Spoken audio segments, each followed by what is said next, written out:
Hello and welcome to Future Church. I'm the Reverend Stephen Smith of St. Patrick's Episcopal Church in Dublin, Ohio. In my first video blog, I talked about how things are bad for the church.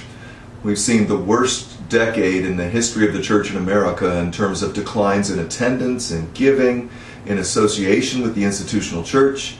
It's been bad. And it comes to mind that we have actually entered what I would think is the third stage of the history of the church. I'm indebted to Loren Mead for his book, The Once and Future Church, that laid out some of these ideas.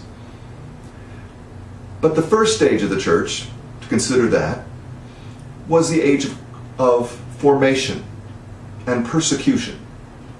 The church was coming to be in the Roman Empire, and it really was a countercultural movement. But in the year 325, Christianity became the religion of the Roman Empire, and things changed rapidly. Then we moved into an era that Loren Mead refers to, and I think most scholars would call Christendom, which is the idea that throughout Western Europe, and then later in North America, everyone was Christian for the most part.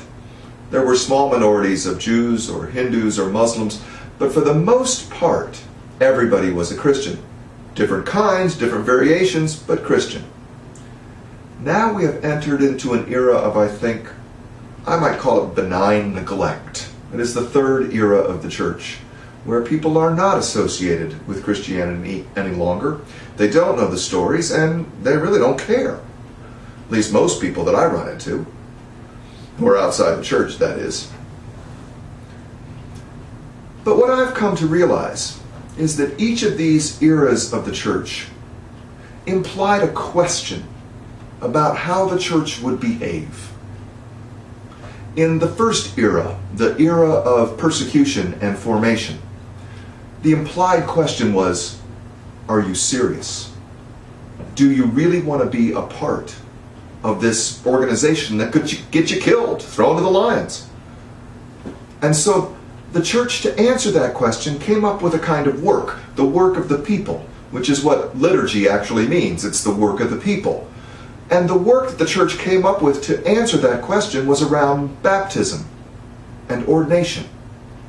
There were countless pieces of theological writing around baptism and ordination and what they meant. Because once you were baptized, you were taking a risk. You were entering this countercultural movement that from time to time could get you killed. And if you were ordained as a priest or a bishop, you were now a leader of that organization and would be a primary target whenever persecution arose. So the question the church was trying to answer with its liturgy was, are you really serious? Do you want to be here? Now, when the church moved into Christendom, what really happened was a lot of different kinds of churches sprung up. I know the Roman Catholic Church likes to say that there was only one church until the Reformation, but that's really not true. There were varieties in Eastern Orthodox, in the far Eastern churches, the Coptic Church, the Celtic Church was different, and then when the Reformation came, we really were filled with denominations and differences among Christians. And so the implied question in Christendom was, are you a Christian the way that I am a Christian? Are you a Christian like me? And the work of the people that the church entered into, its liturgy, so to speak, was to answer that question through descriptions of how we did baptism, for instance. Do we practice infant baptism or believer's baptism? We also answered that question by the way we organized our prayers. Do you have a prayer book, or are prayers spontaneous? What kind of hymns do you sing? What is your building architecture like? Is the sermon more important? Are the sacraments more important? In other words, we concentrated over and over again on how we defined ourselves as different from other Christians.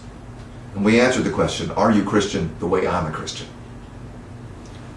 Now, with Christendom fading away rapidly, I think the implied question that we have not discovered the work for yet is, does God matter? Does the church matter?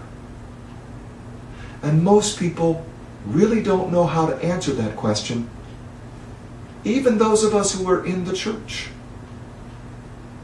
So in the next video blog, I'll talk about what we can learn from the first two eras about answering the question, Does God matter?